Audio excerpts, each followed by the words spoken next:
हाँ जी बच्चों, एक पास्ट पेपर का क्वेश्चन देखते हैं क्वाड्रेटिक इक्वेशन का। पढ़ते हैं क्वेश्चन पहले। The area of rectangular plot is 528 metre square. तो एक रेक्टेंगुलर प्लॉट है, उसका एरिया हमें गिवन है 528 मीटर स्क्वायर। तो जब भी आप ऐसे क्वेश्चंस को अटेम्प्ट करते हैं तो सबसे पहले आपकी अटेम्प्ट होनी चाहिए कि आप डायग्राम बनाइए, साथ के साथ आपको कहानी समझ आनी शुरू हो जाएगी। तो इसका जो एरिया है वो है 528 metre square and the length of plot is 1 more than twice its breadth। इसका मतलब यहां पे जो लेंथ है वो ब्रेड्थ के ऊपर डिपेंडेंट है। तो दोनों में से फिर इंडिपेंडेंट कौन सा हुआ? ब्रेड्थ। अगर मैं बोलता हूं कि ब्रेड्थ मेरे पास फॉर एग्जांपल 10 है तो लेंथ कितनी होगी? Length 1 more than twice। अब पहले 1 more है फिर ट्वाइस है, तो यहां पे स्टूडेंट कंफ्यूज होते हैं कि सर पहले हम क्या करें। आप बॉड मास को यूज करिए। बॉड मास में पहले आप मल्टीप्लाई करते हैं और उसके बाद ऐड करते हैं। तो पहले हम यहां पे ट्वाइस करेंगे और फिर 1 ऐड करते हैं। अगर इसको हम मान लेते हैं ब्रेड्थ तो लेंथ कितनी आएगी? 10 का ट्वाइस प्लस 1।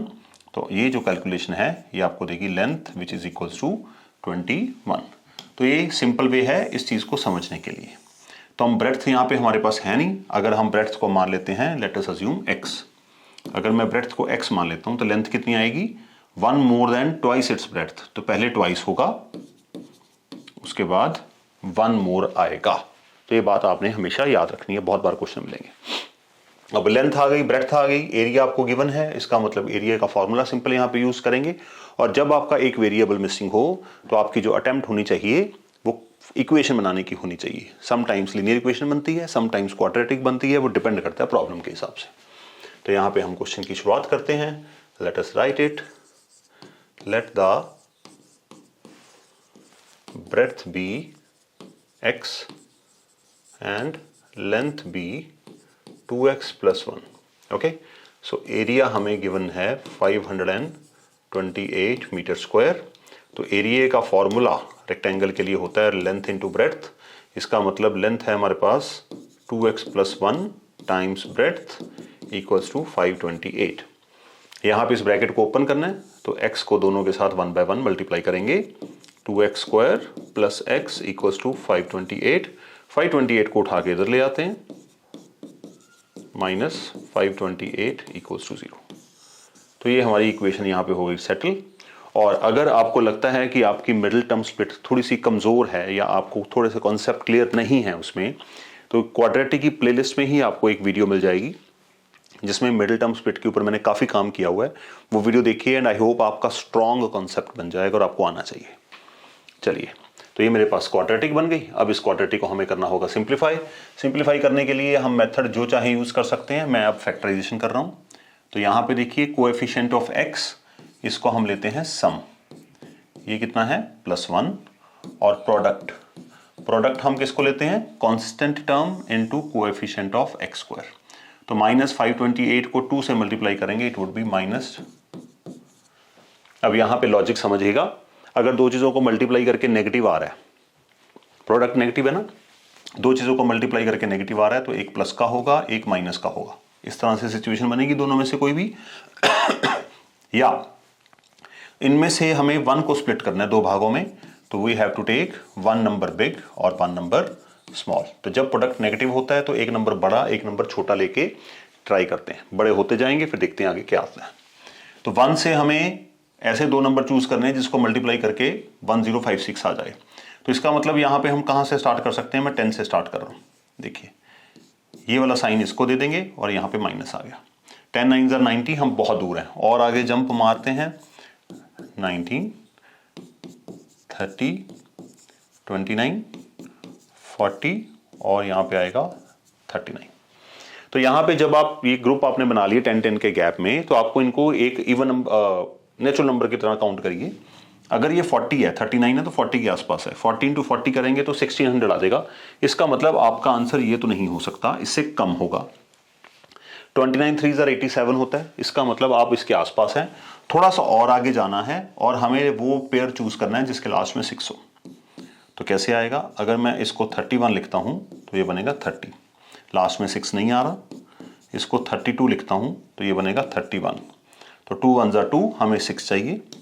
अगर मैं इसको 33 लिखता हूं तो यहां पे होना चाहिए 1 बनाने के लिए 32। इन दोनों को मल्टीप्लाई करके 6 आ रहा है, तो इसका मतलब ये दोनों मिलके मेरा आंसर हो सकते हैं। You need to be very much sure by multiplying. तो 33 को आप 32 से मल्टीप्लाई करिए, 66, 9, 6, 5 एंड 10, वी गॉट 1056। तो इसके मतलब हमारी मिडिल टर्म स्प्लिट यहाँ पे हो गई है and the answer is going to be 33x minus 32x minus 528 equal to 0। इन दोनों में क्या कॉमन है? कुछ कॉमन नजर नहीं आ रहा, तो इसका मतलब हम x ही ले लेते हैं, 2x प्लस 33। यहाँ पे देखिए 2x है, उसका साइन है पॉजिटिव, यहाँ पे x की टर्म है, इसका साइन है नेगेटिव। तो जब यहाँ पे दोनों के साइन मिसमैच हों तो आपको क्या करना है? माइनस का कॉमन लेना है।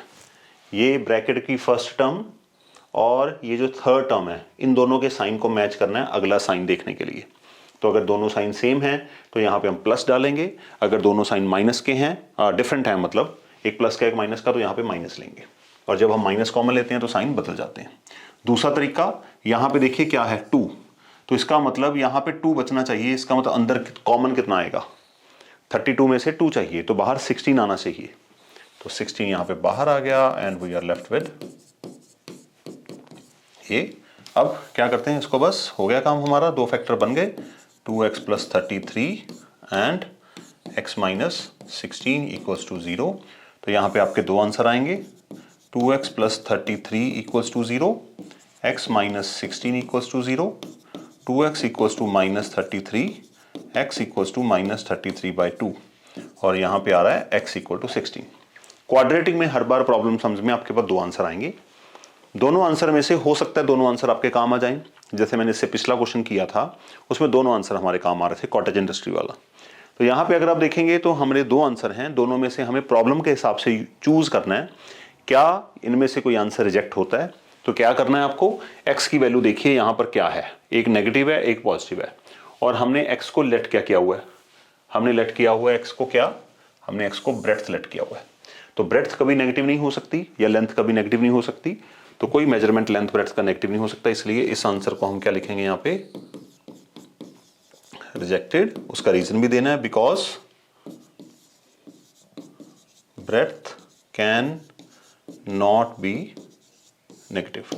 तो x की वैल्यू 16 आई। अब हमसे क्वेश्चन में क्या पूछा गया था, we need to find the length and the breadth of the plot. Okay, तो हमारी ब्रेड्थ आ गई, therefore we can say breadth है x इक्वल्स टू 16 मीटर, और बच्चों लेंथ कितनी थी, twice of breadth plus 1 more than twice of breadth, 33 metre, और यही आपका आंसर बनेगा।